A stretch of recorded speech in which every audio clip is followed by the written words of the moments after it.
pas fait le voyage bien de l'architecte juif revenu d'Australie, celui qui est à droite avec la petite...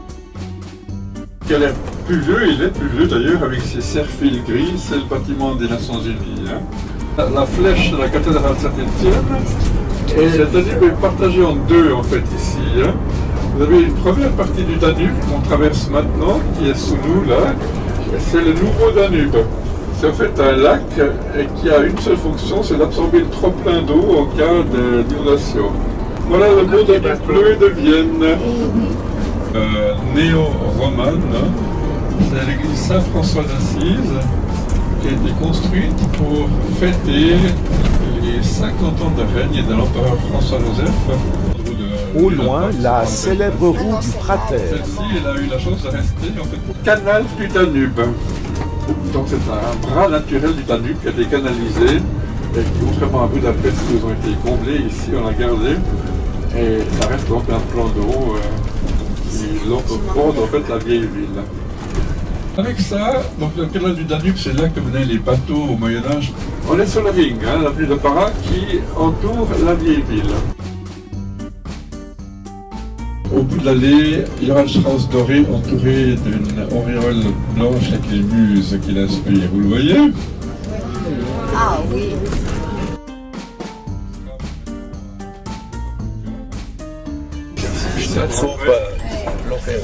Alors on est toujours sur le Ring, effectivement devant nous c'est l'opéra. Bon, comme dit, on va parler de ça plus tard. Devant nous c'est la rue qui mène à la cathédrale, dont vous voyez des petites tours Heidenturmen des Payas, qui est donc la cathédrale Saint-Étienne, et la rue s'appelle Kärntnerstraße, c'est la plus grosse rue piétonne, hein, si vous voulez lécher les vitrines. Devant nous c'est le fontaine du Danube, et la statue du cavalier en couleur verte d'Habsbourg, qui était général, l'archiduc Albert.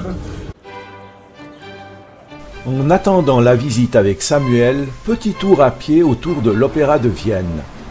En 1857, l'empereur François-Joseph ordonne la démolition des enceintes de la ville pour faire place au Ring, aujourd'hui la petite ceinture de Vienne. La ville, capitale de l'empire des Habsbourg, au croisement des civilisations germaniques, italiennes et slaves, se devait de glorifier la musique. Le bâtiment de l'opéra, construit en style néo-renaissance entre les années 1861 et 1869, est la première réalisation architecturale du Ring. Le jour de son inauguration, on joua Don Giovanni de Mozart. Le 12 mars 1945, sa scène fut détruite par un bombardement. Aujourd'hui, cette institution nous présente des opéras, des concerts et le fameux bal de l'opéra.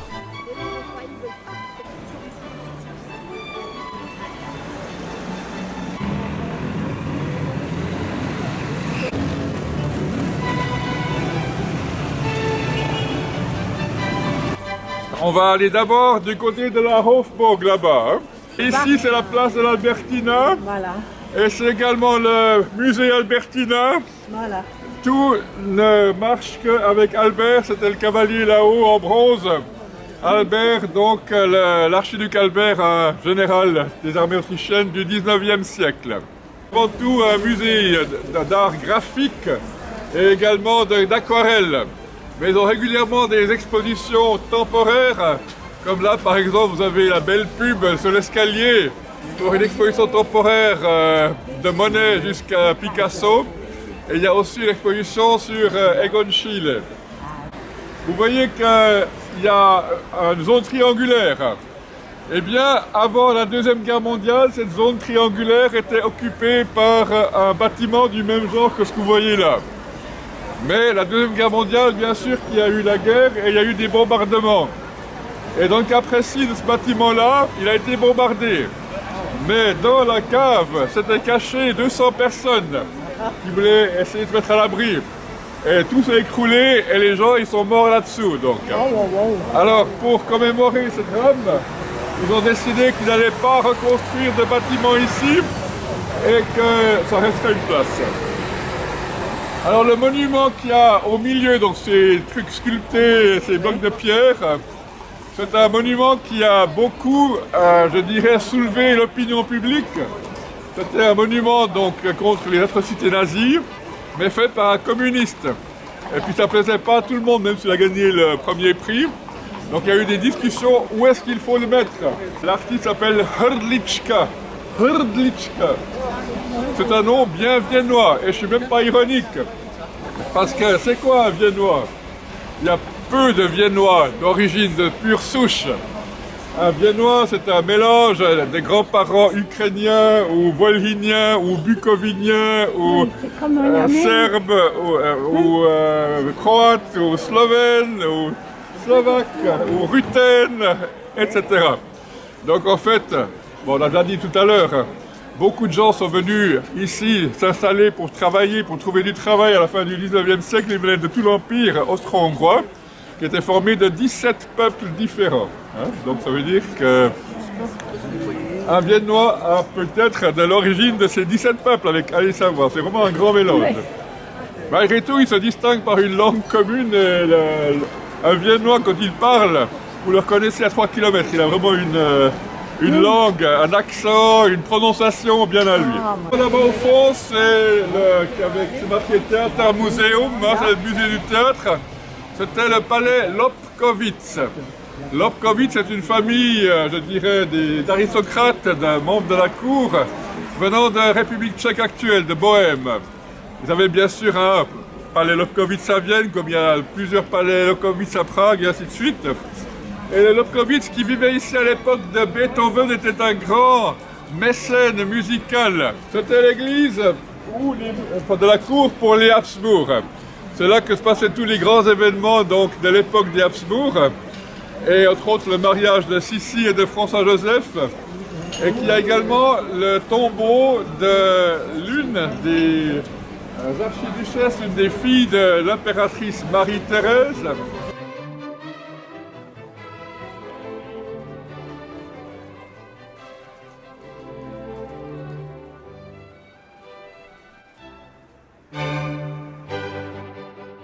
C'est le palais d'hiver, l'équivalent du Louvre, hein, donc à Paris. C'est là que les Habsbourg habitaient leur séjour principal, la plupart des Habsbourg, et donc en hiver. 2600 chambres et beaucoup d'ailes et de parties de ces complexes immenses, auxquels on a commencé à travailler au XIIIe siècle, et les travaux ont duré jusqu'à la Première Guerre mondiale. Vous allez voir une partie donc, de cet ensemble. Et bien sûr, il y a chacune des têtes couronnées voulait avoir un autre appartement. Donc il fallait toujours agrandir. On ne voulait pas loger dans l'appartement d'un prédécesseur. Donc après ils ont refait des travaux, ils ont réaménagé et tout.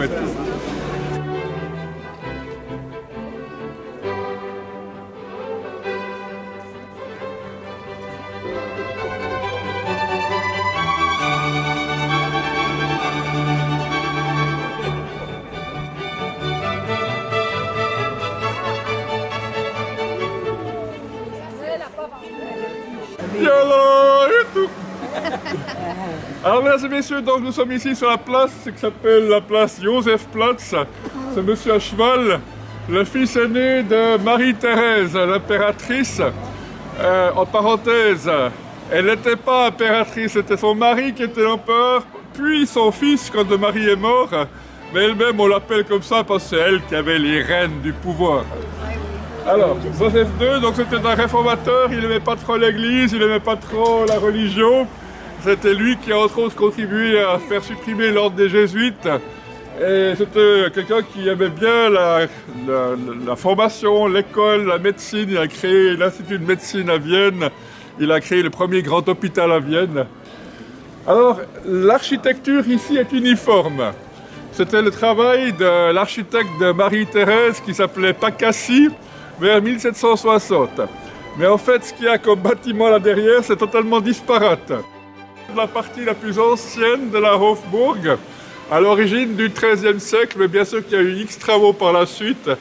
Et la seule chose vraiment intéressante ici, c'est ce qu'il y a au rez-de-chaussée, c'est la Schatzkammer, le trésor impérial. Ça, c'est vraiment un musée très intéressant, dont un des éléments principaux est la couronne impériale du Saint-Empire romain germanique. C'est pas celle qu'on voit, hein, ça c'est une autre. Celle-ci, c'est celle de Rodolphe II, mais donc, ce qui est sur le panneau là.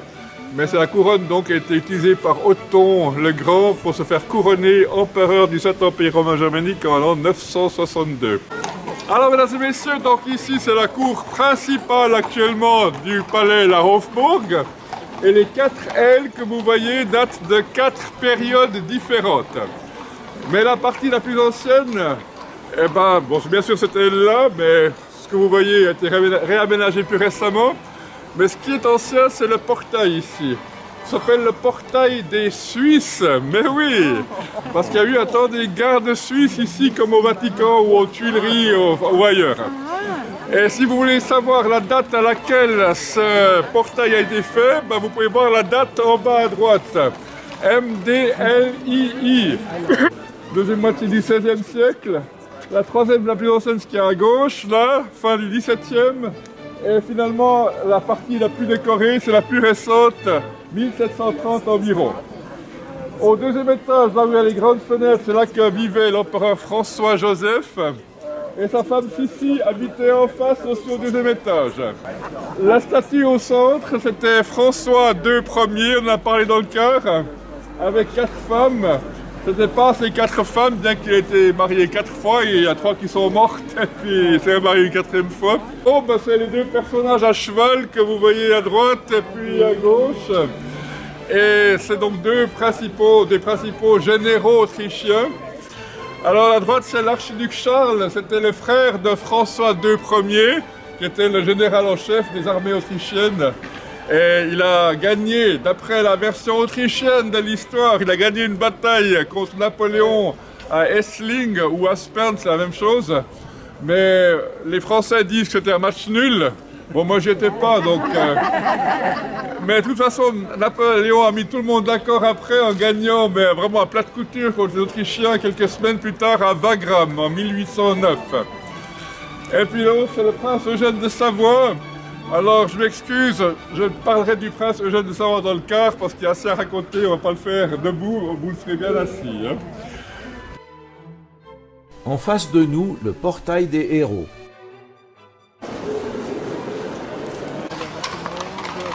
La place Saint-Michel, du nom de l'église qui est là, au clocher pointu. Une église qui date des 14e, 15e siècle, mais qui a été remaniée par la suite. Le portail est en néoclassique datant de juste avant l'époque de 1800. Et puis, eh bien, cette place Saint-Michel comporte l'entrée principale de la Hofburg, mais ce bâtiment-là, que vous voyez là, arrondi, concave, date de la fin du 19e siècle.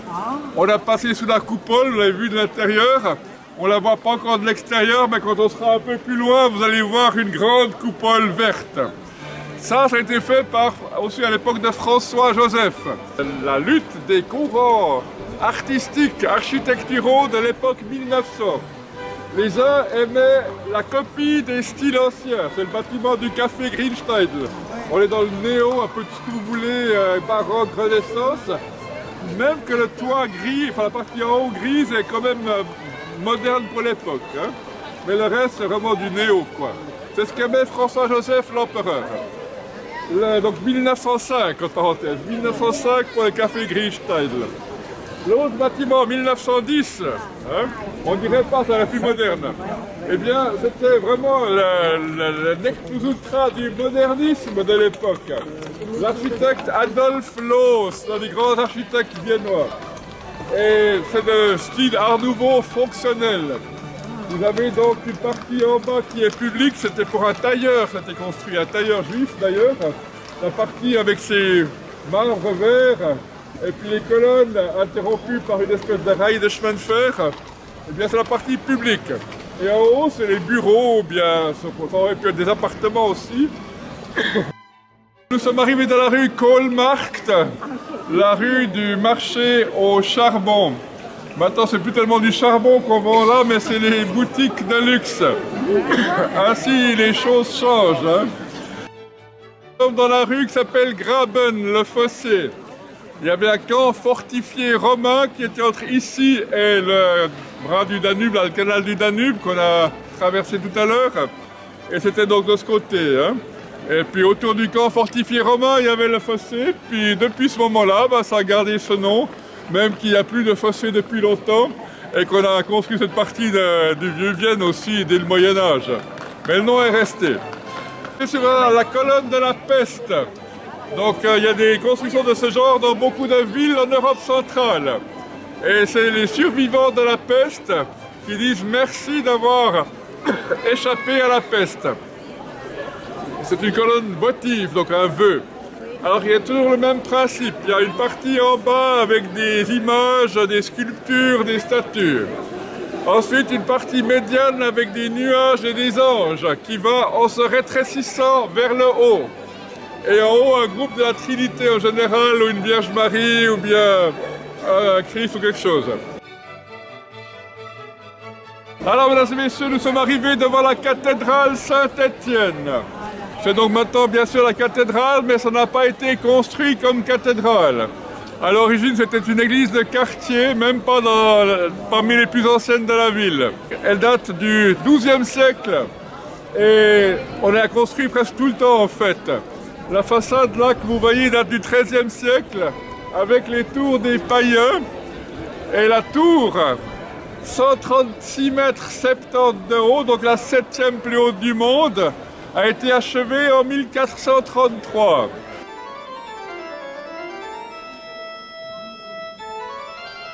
Ce retable polychrome, prévu d'abord pour une abbaye cistercienne, commandée par Frédéric III en 1447, représente des scènes de la Passion du Christ et les 72 saints connus à l'époque.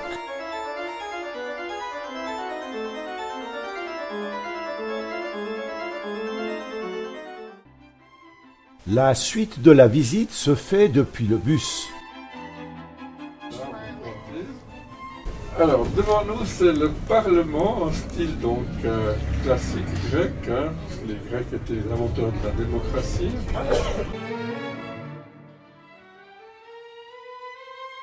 À droite, c'est le théâtre principal, Burgtheater. Et à gauche, donc, l'hôtel de ville. En hiver, il y a le marché de Noël devant l'hôtel de ville. C'est méticuleux, on est dans le néo-gothique, donc l'église votive.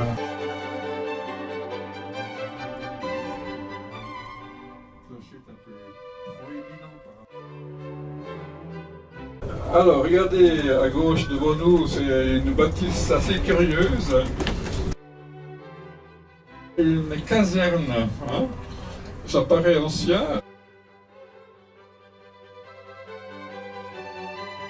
Voilà cette fameuse maison de l'architecte Friedensreich Hundertwasser, le royaume de la paix 100, donc le chiffre 100 Zo. C'est un nom d'artiste, bien évidemment. Alors en fait, son projet consistait à refaire un bâtiment d'habitation là où il avait déjà un. Et si vous regardez précisément la façade ici, vous pouvez voir qu'il y a une partie de l'ancien bâtiment qui est encore là. Hein. Donc il a fait progressivement passer de l'ancien au nouveau bâtiment. Et le nouveau bâtiment est en fait dans l'ère de guingois, les fenêtres parfois par la même hauteur. Oui. À l'entrée, le sol est en pente. Mais en fait, les appartements ils sont normaux là-dedans. Il n'y a rien de spécial, il n'y a pas de sol en pente ou courbe. Juste la partie centrale, il y a un jardin d'enfants. Les enfants peuvent s'amuser à l'intérieur. Alors c'est un bâtiment communal, hein. Il y a beaucoup d'appartements communaux à Vienne. C'était érigé par la commune et n'importe qui peut habiter là-dedans. Hein. C'est pas précisé que ça doit être telle ou telle personne. On ne doit pas être riche, c'est des loyers communaux, c'est des loyers normaux. La seule condition que les habitants doivent remplir, c'est pas être dérangés par le flot de touristes qui viennent voir l'ensemble. Vous voyez à gauche le bâtiment avec les médaillons dorés. C'est l'ambassade de France, hein, construit par un architecte du nom de Schedan. C'est, paraît-il, d'après la légende, prévue pour Istanbul. Voilà encore un dernier coup d'œil au château de Schönbrunn qui ne fait pas partie du programme de cette visite.